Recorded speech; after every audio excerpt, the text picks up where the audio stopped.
Well, it's still the 28th of April, but it is early evening, and as you can see, I probably look a little bit better. God, I looked a wreck in the last one, didn't I? But since then I've had a shower and actually got dressed.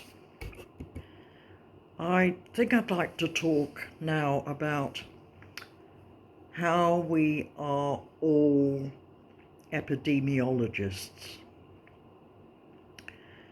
And it's a bit like watching Jurassic Park and thinking that you're now a paleontologist. And of course, thinking that we understand something does help us to cope with the uncertainty. But the reality is, for real paleontologists and real epidemiologists and anyone actively engaged in research, is that research is all about being conscious of all the stuff you don't know and all the stuff you don't understand.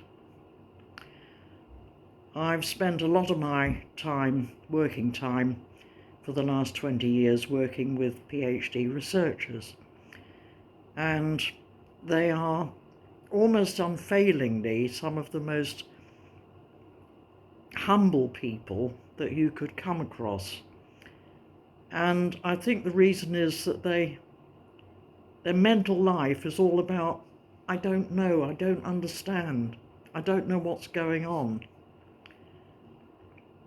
Because they're working at the boundaries of their particular study area, whether it's history or language or archaeology or geology or epidemiology. It doesn't matter. It's all the same. And I think research is a process of moving from unacceptable uncertainty to acceptable uncertainty. And so understanding gradually grows. It is reassuring to hear government spokespeople say that their decisions are driven by science. But it is really rather simplistic, because there's no one answer. Science doesn't have the one correct answer. And therefore, you can't expect there to be some magic bullet out there that's going to make everything better again, because it's not like that.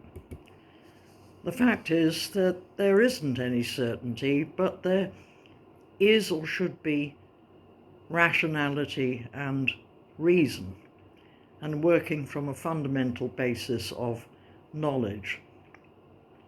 And also something which should happen in all research is that finding out that you're wrong is just as valuable as finding out that you're right, putting it very simply. And I think that should be recognized as well. Clearly, someone who doesn't understand this at all is the United States President. The level of his cognitive disability, without being, well, maybe it is pathological, I don't know, but the level of his hubris is incredible.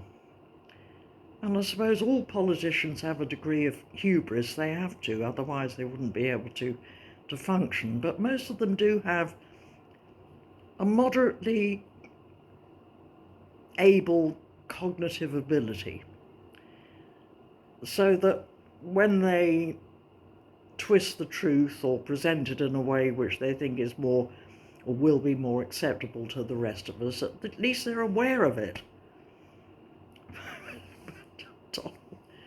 Donald Trump, he's a phenomenon. Unfortunately, he's not that uncommon, but tragically, he's running the United States of America. Oh my God. I do find watching him actually quite addictive in a sort of macabre way. Sort of sitting here waiting for the nonsense to come out. Waiting for yet more evidence of his fundamental thickness. He's just thick. But he's got all this power. And, you know, somebody disagrees with him in his administration, he fires them. You know, off you go. I have to be right, therefore, if you disagree with me, you have to be wrong, and therefore you are irritating me, and just leave, just go, right? And don't come back anytime soon. It's just frightful. And another thing, I can't work out his hair.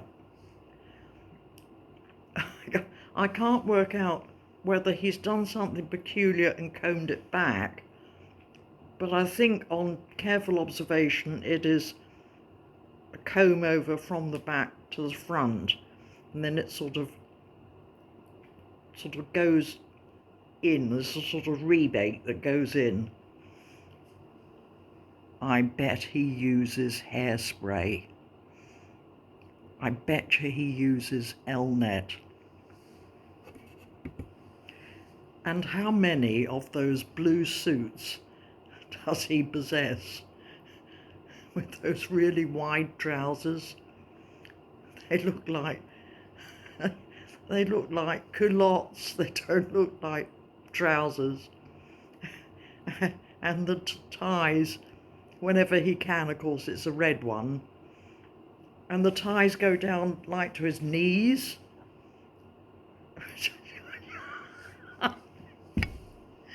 Men with long ties. Oh my goodness sake. It just looks weird.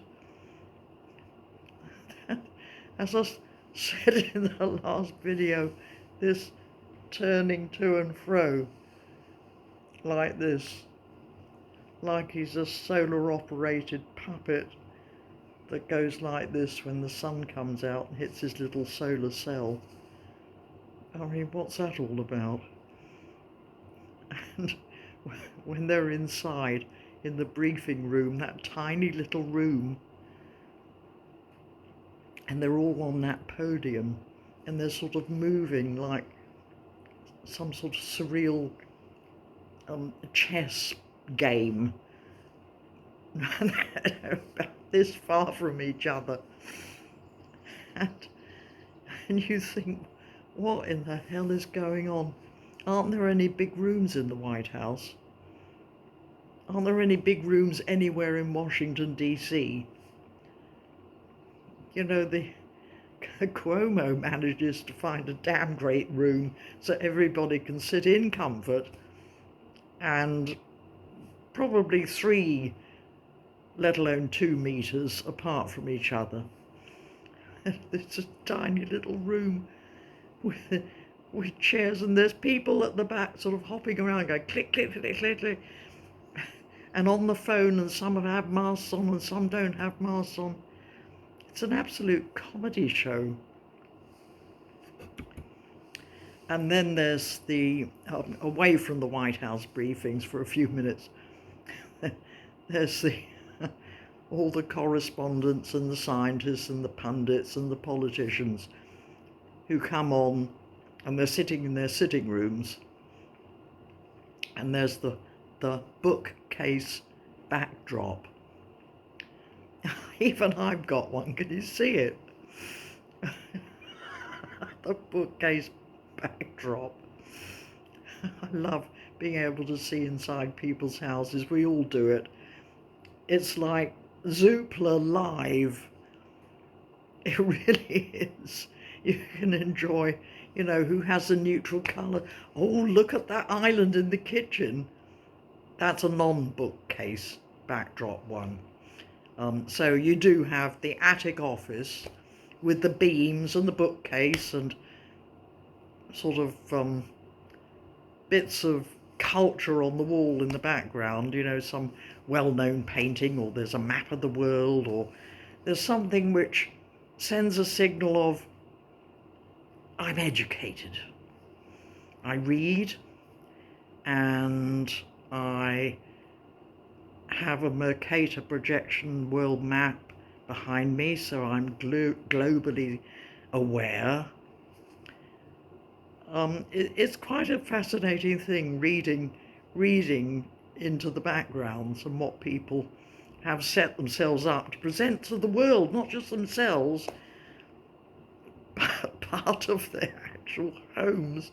And there's another theme that seems to be coming in, is sitting in front of brickwork, interior brickwork, that is. Sort of unrendered walls seems to be quite a theme.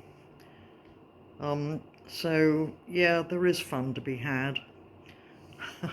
I'm glad to say, with all the rubbish that's going on, there is some fun to be had.